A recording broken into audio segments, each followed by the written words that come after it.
you are having an amazing, amazing Sunday. I am sitting here chilling. Look, today thus far have been an amazing, amazing Sunday. No, I didn't do a whole lot, but I just been resting. I just been in my resting area. What about you? Can I say to you, give yourself permission to rest. Give yourself permission for self-care. You don't have to work yourself into the ground. Give yourself permission to rest. I just had an amazing dinner. My daughter had cooked some roast beef with potatoes, carrots, some green beans, and some mashed potatoes. It was delicious. I had it with me a glass of tea. I love putting my beverages in a nice glass because look, let me say something to y'all. I am sober. I have been sober for months now. Yes, for months. I've been sober for months. I have, by the grace of God. We are in December. When did I stop? Um, I really stopped in February. February is when I started taking it seriously. And so let me talk about my sober journey. Let me talk about it. Let's talk about my sobriety journey. I was a drinker for years. I started drinking when I was a teenager, y'all. I was a teenager. I know, and you know what? Let me be honest. Let me be honest with y'all. I started drinking when I was young.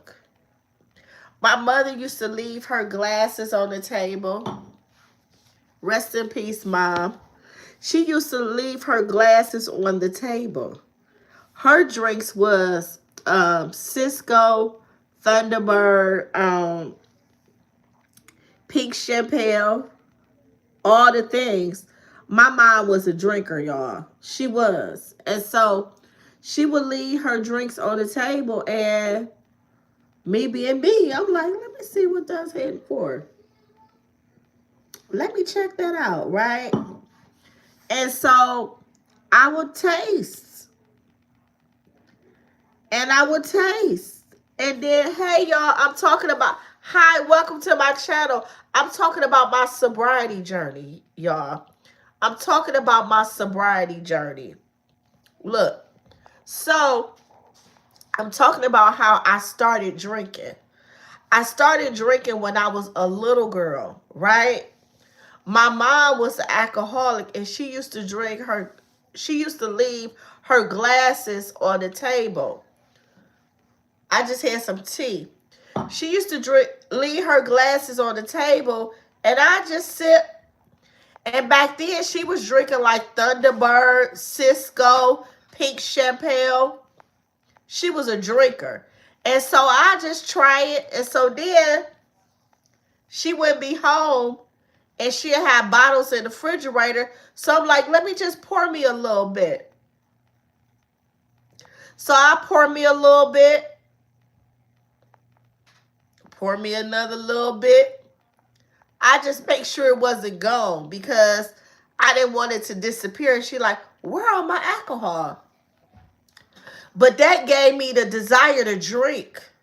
And so parents, be mindful what you got sitting around the house. And then I found out my kids used to drink because I used to have glasses sitting around.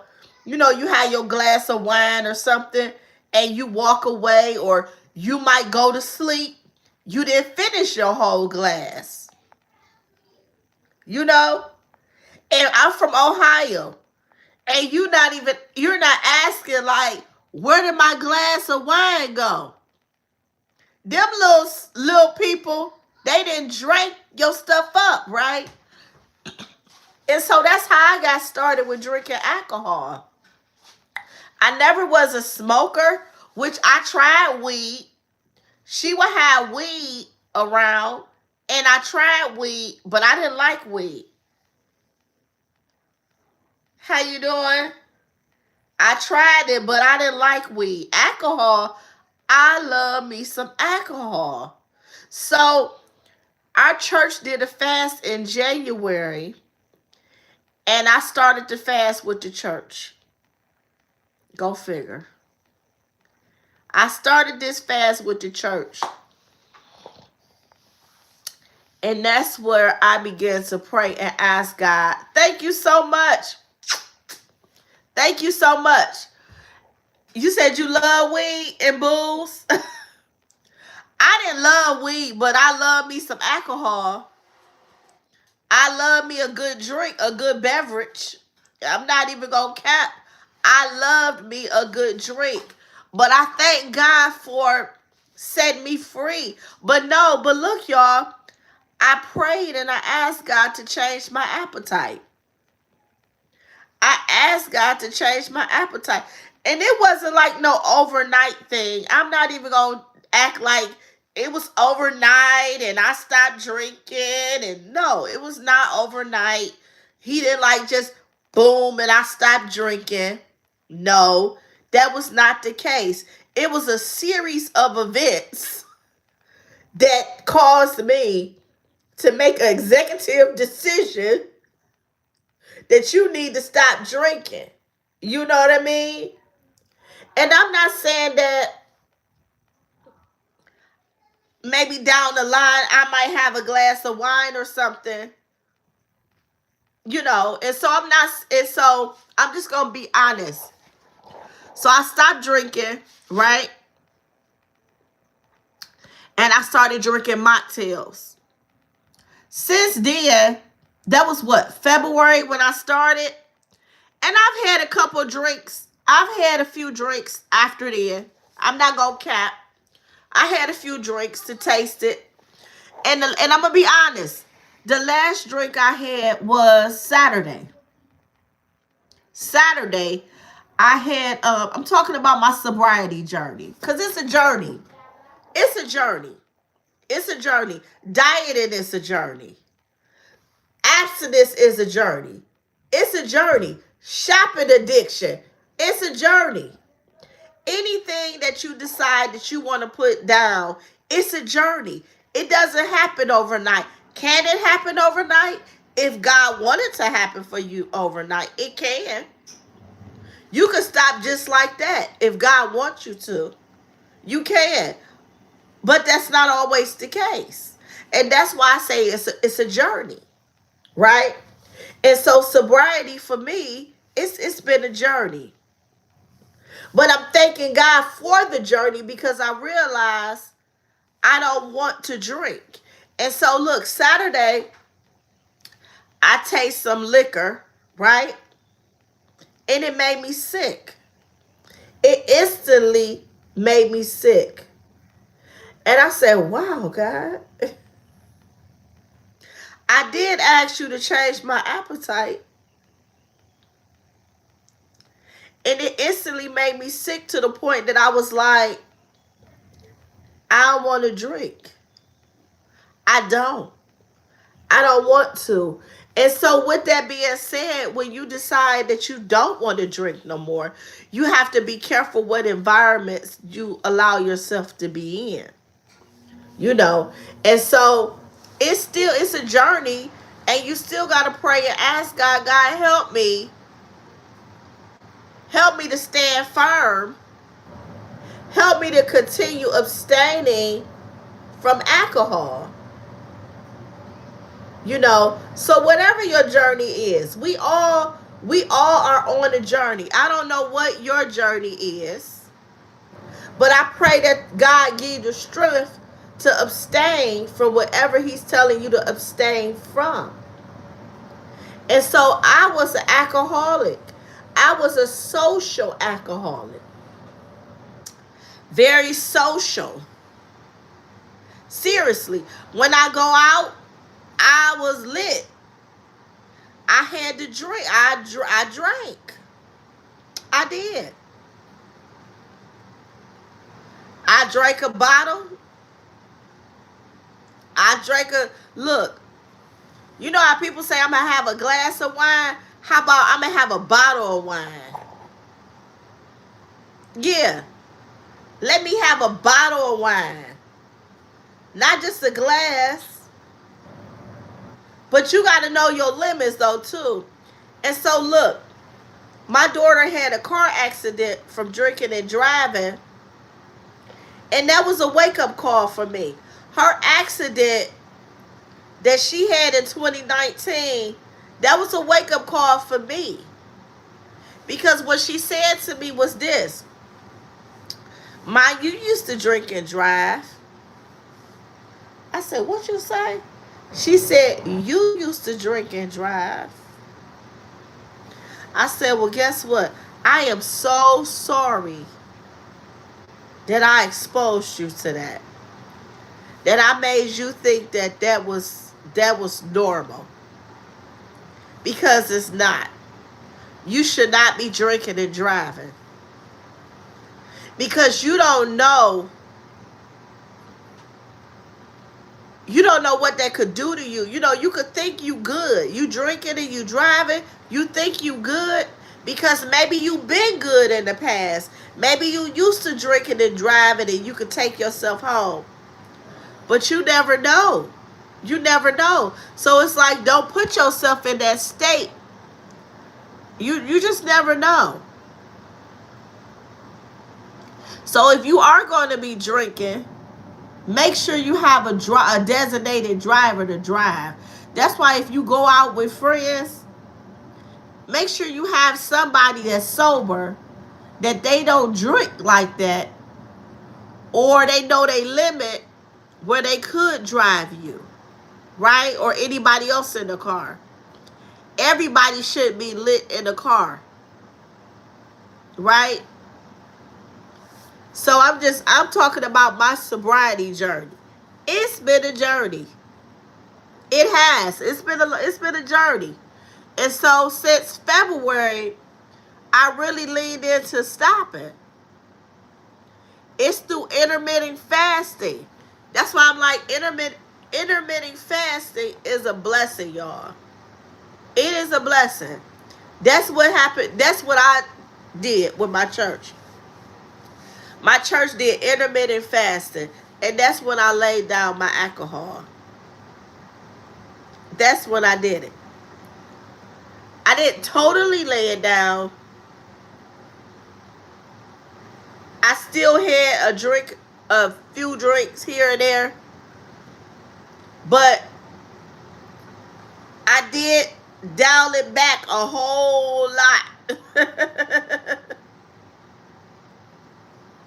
Which is a blessing. It's a blessing because I could tell you some stories from drinking, from alcohol. Be pissy drunk. Just drunk. Liquor. Hennessy, Tanqueray. You name it. Tito's. What else? Parmesan.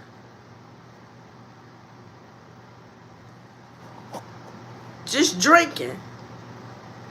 Just don't want to feel, And a lot of times people drink because they're trying to numb their pain. They're trying to numb their pain. And can I tell you, only God can fix it.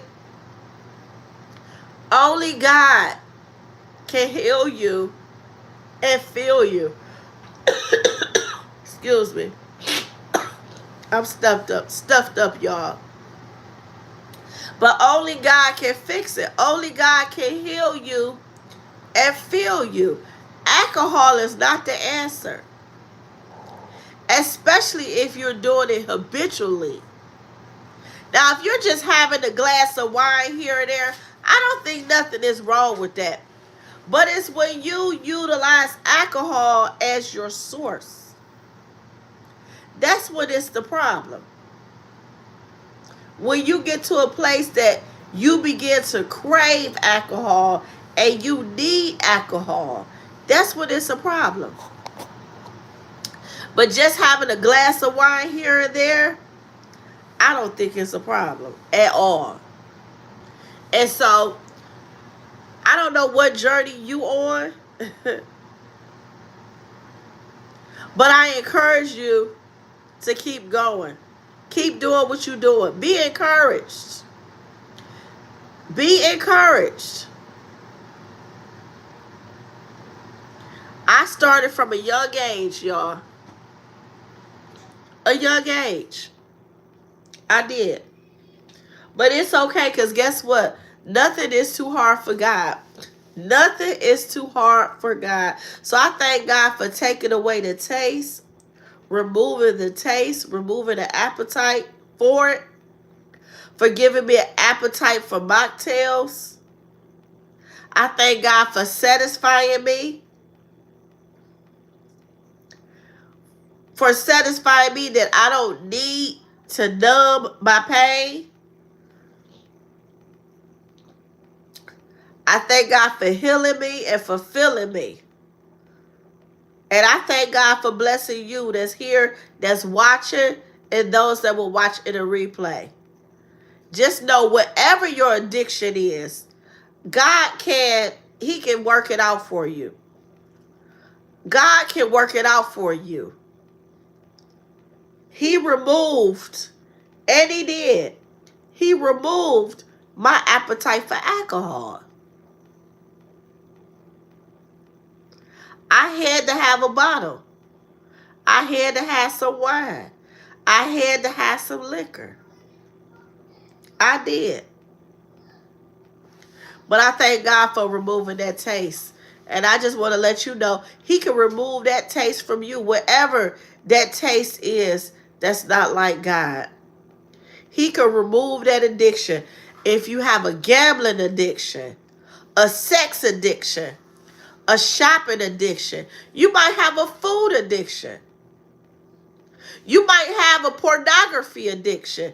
Everybody's addiction is different. You might have a smoking addiction. You might have a gossiping addiction.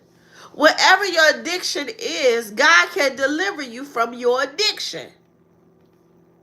He can set you free from your addiction. He set me free from alcohol addiction, social alcohol addiction.